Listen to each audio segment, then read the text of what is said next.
जैसा कर्म करोगे वैसा फल देगा भगवान, ये है गीता का ज्ञान। तो ये हम लोगों ने पहले पढ़ा है in the Bhagavad Gita, the theory of karma, what is karma. हम लोगों ने बुद्धिस्ट फिलॉसफी में भी कर्मा को पढ़ा है, और बेसिकली कर्मा बड़ा इम्पॉर्टेंट है हमारी फ़िलासफ़ी में, हमारी इंडियन फ़िलासफ़ी में। कर्म एक ऐसा टॉपिक है जिसको कि अगर छोड़ दिया जाए तो बहुत सारे प्रश्न अनसुलझे रह जाते हैं, ठीक है। तो ये बड़ा ही इम्पॉर्टेंट है और आज बड़ा मज़ेदार भी है, क्योंकि फ़िलासफ़ी के साथ थोड़ा सा इसमें साइंस भी है, ठीक है। ये जो आज हम लोग कर्म पढ़ेंगे इसमें थोड़ा सा साइंस भी है। तो चलिए बिना टाइम वेस्ट के स्टार्ट करते हैं। हाँ, मेरा नाम सृजन सुभाष है, मेरे YouTube चैनल अविचल स्टडीज़ पे आप सबों का बहुत बहुत स्वागत है। हम लोग यहाँ पर फ़िलासफ़ी पढ़ते हैं और द थ्योरी ऑफ कर्मा तक हम लोग पहुँच चुके हैं, ऑफ द जैन फ़िलासफ़ी। और इससे पहले भी हम लोगों ने जैन फ़िलासफ़ी के अनेकांतवाद और श्यादवाद को डिस्कस किया था, बहुत ही अच्छे तरीके से समझ में भी आया था। और अब हम लोग द थ्योरी ऑफ कर्मा को डिस्कस करने वाले हैं। अगर आप लोगों ने अभी तक द थ्योरी अनेकांतवाद और श्यादवाद को नहीं देखा तो प्लीज़ देख लीजिए और उसको भी समझ लीजिए, फिर हम लोग आगे बढ़ते हैं। तो चलिए स्टार्ट करते हैं। देखिए, जैन फिलॉसफी क्या कहती है कि जो कर्मा होते हैं ना, वो सब्टल पार्टिकल्स होते हैं, ठीक है, छोटे छोटे पार्टिकल्स होते हैं, और ये क्या होते हैं, smaller than the atoms, they are like atomic particles के जैसे होते हैं, और वो एटम से भी छोटे होते हैं। और वो क्या होते हैं कि हमारी जो आत्मा है उसमें अटैच हो जाते हैं। जब हम लोग कोई अच्छा या ख़राब कैसा भी कर्म करते हैं तो वो जो पार्टिकल्स होते हैं वो हमारी आत्मा में अटैच हो जाते हैं और धीरे धीरे करके हमारे पूरे सोल को कवर कर लेते हैं। तो हम लोग क्या होता है कि उस कर्म को ही समझने लगते हैं आप खुद को, जबकि असल में हम लोग होते क्या हैं, सोल। तो जो हम लोग काम करते हैं हम लोग समझने लगते हैं कि हम लोग यही हैं। सपोज दैट अगर हम लोग ह्यूमन का काम कर रहे हैं या जो भी हैं, तो हम लोग एनिमल है या कुछ भी है, तो हम लोग समझते हैं कि हम लोग वही हैं। तो धीरे धीरे करके क्या करता है कि ये जो कर्म है ये सोल को कवर कर लेता है और अपने आप को भुलवा देता है। यानी कि ये कर्म क्या करता है कि स्वयं को अपने आप से ही दूर कर देता है। तो जब ये पार्टिकल्स डी अटैच हो जाते हैं, यानी कि ख़त्म हो जाते हैं, ठीक है, तो ये क्या करते हैं कि लिबरेशन की तरफ ले जाते हैं, मोक्ष की तरफ ले जाते हैं। क्यों? क्योंकि तब हम लोग अपने आप को समझ चुके होते हैं। तो आप ये ज़रा फिर से देख रहे हैं कि इंडियन फिलॉसफी में हर चीज़ को अलग अलग तरीक़ा से बताया गया। हम लोग बुद्धिस्ट फिलॉसफी में कर्मा को पढ़े, उसमें भी लगभग यही सारा चीज़ था, आत्मा को जानना, ठीक है, और मोक्ष प्राप्त करना। भगवत गीता में भी लगभग यही चीज़ था, तरीका अलग था, पर बेस में सारे फिलॉसफीज़ जो कि हमारी इंडियन है वो बेस में सब कुछ एक ही है, सारा कुछ एक ही है। ये हम लोग देख रहे हैं इन द प्रैक्टिकल। तो ये क्या करते हैं कि दीज पार्टिकल्स जब डी अटैच हो जाते हैं, यानी कि ख़त्म हो जाते हैं, तो हम लोग अपने आप को जान जाते हैं कि हम लोग हैं कौन। और जब हम लोग खुद को जान जाते हैं तो हम लोग मुक्त हो जाते हैं, ठीक है। तो कर्म जो है एटॉमिक या फिजिकल नेचर के होते हैं, यानी कि अगर हम लोग कर्म इतने छोटे हो पाएँ, उतने छोटे हो पाएँ जो कि एटम से भी छोटा है, तो हम लोग उसको छू भी सकते हैं, ठीक है। तो और यही कर्म के पार्टिकल्स के कारण ही डेथ और बर्थ चलता रहता है। देखिए, भगवत गीता में कर्म को बताया गया है कि उसी के कारण हम लोग सब कुछ करते हैं, पर इतने साइंटिफिक वे में हम लोगों को जैन फिलॉसफी में ये पता चला कि असल में हाँ वो होते हैं और वो आत्मा से चिपक भी जाते हैं और वो एटॉमिक नेचर के भी होते हैं, और वो क्या करते हैं फिर हम लोग को कर्म करने पर मजबूर करते हैं। फिर जैसे जैसे हम लोग कर्म करते जाते हैं, यानी कि सपोज अच्छा कर्म किया तो वो आके चिपक गया, फिर जब अच्छा फल को भोग लेते हैं तो अपने आप ख़त्म हो जाते हैं। फिर बुरा कर्म किया तो वो आके चिपक जाते हैं, फिर जब भोग लेते हैं बुरे कर्मों का फल तो फिर वो ख़त्म हो जाते हैं। तो ये बेसिकली कॉन्सेप्ट है कर्म का। तो बेसिकली दो तरह के कर्म होते हैं, घातीय कर्म और एक अघातीय कर्म या नॉन डिस्ट्रक्टिव कर्म। तो आज हम लोग घातीय कर्म या डिस्ट्रक्टिव कर्मों को पढ़ने वाले हैं। जब हम लोग किसी भी तरह के कर्म करते हैं, अच्छे या बुरे, तो उससे हमारा भविष्य का जीवन तय होता है। देखिए लाइफ क्या है असल में, ये एक पॉइंट है, ये एक पॉइंट है, ठीक है। यहाँ पे हम लोगों ने जन्म लिया एज अ सुरेश, रमेश, जो भी नाम है, ठीक है, हम लोगों का। तो यहाँ पे हम लोगों ने जन्म लिया, यहाँ पे हम लोगों की मृत्यु हो गई। तो ये दोनों के बीच के जो टाइम स्पैन है, इसी को हम लोग लाइफ कहते हैं। पर ऐसा तो नहीं है कि यहीं पर हम लोगों का सब कुछ ख़त्म हो जाता है, नहीं। एज अ सोल हम लोग ट्रैवल करते रहते हैं, और हम लोगों का जो जर्नी है ये इन्फिनाइट से आया है और इन्फिनाइट तक जाएगा।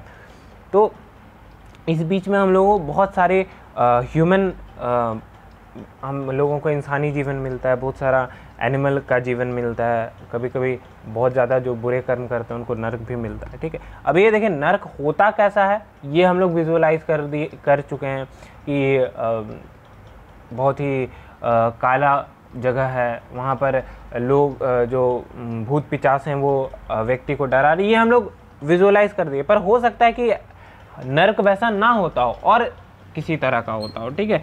ये हम लोगों को पता नहीं, क्योंकि कभी किसी ने देखा नहीं as a practical, from practical point of view. तो ये जो कर्म होते हैं, एज डिटरमाइनिंग कर्म, ये क्या करते हैं, ये डिटरमाइन करते हैं कि आपका एज कितना होने वाला है इन द ह्यूमनस लाइफ। आप इंसान में इंसानी जीवन में कितना जीने वाले हैं, फिर नर्क में आप कितना समय भोगने वाले हैं, फिर एनिमल लाइफ। तो ये कर्म ही डिटरमाइन करते हैं कि आपका क्या होने वाला है लाइफ स्पैन, या फिर कितना समय आप बिताने वाले हैं इन द हेवन, हेल, या ह्यूमन या एनिमल। फिर दूसरा है, ये हम लोग डिस्ट्रक्टिव कर्म, और जैन फिलॉसफी भगवान को बिल्कुल भी नहीं मानती। तो इनके अनुसार ये ही, देखिए हम लोग क्या मानते हैं कि भगवान ये सब कुछ डिसाइड करते हैं, पर जैन फिलॉसफी कहती है कि बिल्कुल नहीं, ऐसा कुछ नहीं है। कर्म जो होते हैं, एज डिटरमाइनिंग कर्म, यही डिटरमाइन करते हैं कि आखिर किस लाइफ में कितने समय तक हम लोग रहने वाले हैं, हाँ, और किस लाइफ में हम लोग जाने वाले हैं, या हम लोग कोई डॉग बनने वाले हैं, कैट बनने वाले हैं, ह्यूमन बनने वाले हैं, या क्या बनने वाले हैं, ये कौन डिटरमाइन करता है, ये कैरेक्टर डिटरमाइनिंग कर्मा डिटरमाइन करते हैं।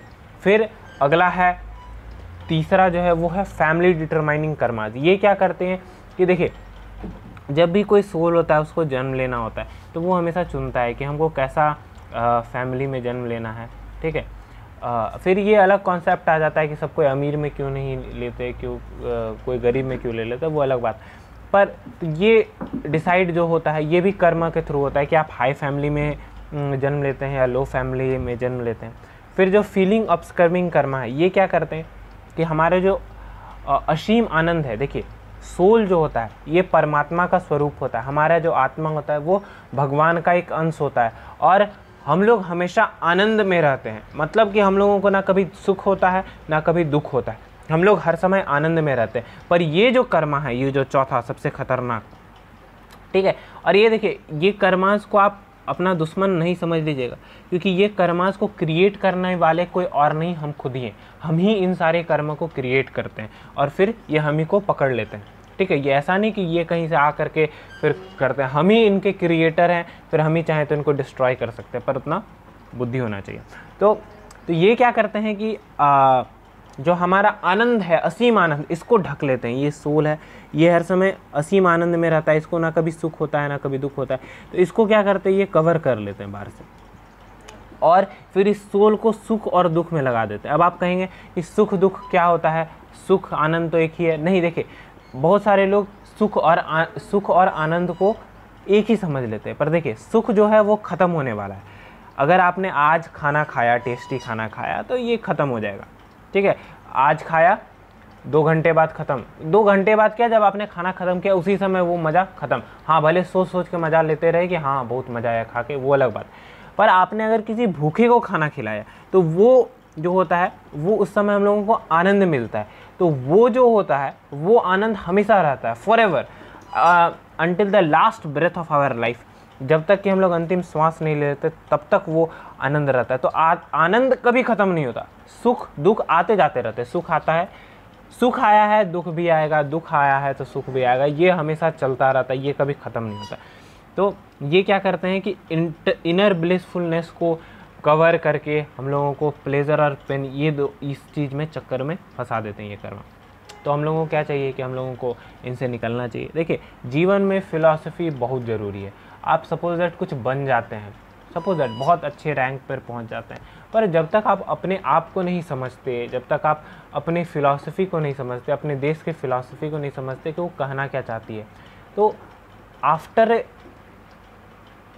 After one point of time आपको फ़िलॉसफी का बहुत ज़रूरत पड़ता है। देखिए, अक्सर बूढ़े लोग को ये समझ में आ जाता है कि जीवन में अभी तक हम लोगों ने जो किया ये बकवास था, ठीक है, ज़्यादातर लोगों को, सबकी बात नहीं कर रहा, ये बकवास था। तो फिर वो लोग अलग काम में लग जाते हैं और उस समय भी बहुत कोई नहीं समझ पाते। तो फ़िलॉसफी एक ऐसा सब्जेक्ट है जिसको हम लोगों को बहुत पहले से समझ लेना चाहिए। आई होप कि अभी से ही समझ लेना चाहिए, ताकि हम लोग अपने भविष्य को और अच्छा बना सकें, ठीक है। ये ऐसा नहीं है कि पुराना ज़माना या आध्यात्म हम लोग को आधुनिक बनाता है, ठीक है, ना कि पुराना। ये गलत थॉट सबके मन में है कि फ़िलॉसफीज़ वो लोग रखते हैं जो पागल होते हैं। बिल्कुल नहीं, फ़िलॉसफी एक ऐसा सब्जेक्ट है जो एक बुद्धिमान व्यक्ति रख सकता है। जो कोई भी बुद्धिमान है वो फ़िलॉसफी समझता है, तरीका अलग अलग होता है। तो आई होप कि सॉरी, टॉपिक से भटक गया था। तो हम लोग आज क्या पढ़े कि कर्म सब्टल पार्टिकल्स होते हैं। जैन फिलॉसफी कर्म को एकदम अलग तरीक़ा से देखती है।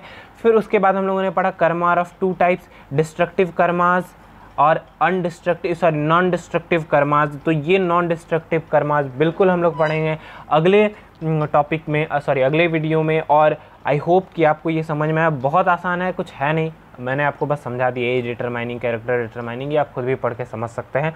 और इसको पढ़ने के बाद बिल्कुल आप टेक्स्ट बुक पढ़ें, टेक्स्ट बुक पढ़िएगा तो एकदम अच्छे से समझ में आएगा, कोई दिक्कत नहीं रहेगा, कोई डाउट नहीं। और सेल्फ स्टडी बिल्कुल है ज़रूरी, आप समझना चाहते हैं। आई होप कि आपको ये वीडियो पसंद आया हो। Thank you very much for watching the video, thank you very much. अच्छा हाँ, और बहुत सारे कमेंट्स आते हैं कि सर आप कौन से बुक को पढ़ाते हैं। देखिए, बेसिकली एनसीईआरटी का जो एक बुक है ये मैं देखता हूँ, एसबीपीडी पब्लिकेशन, जो आपके क्लास 12th का है। और बाकी मैं डिग्री लेवल के बुक से भी थोड़ा बहुत पढ़ाता हूँ। तो आप अगर आप पढ़ना चाहते हैं तो आप ये बुक बिल्कुल देख सकते हैं। So thank you very much for watching the video and please share it.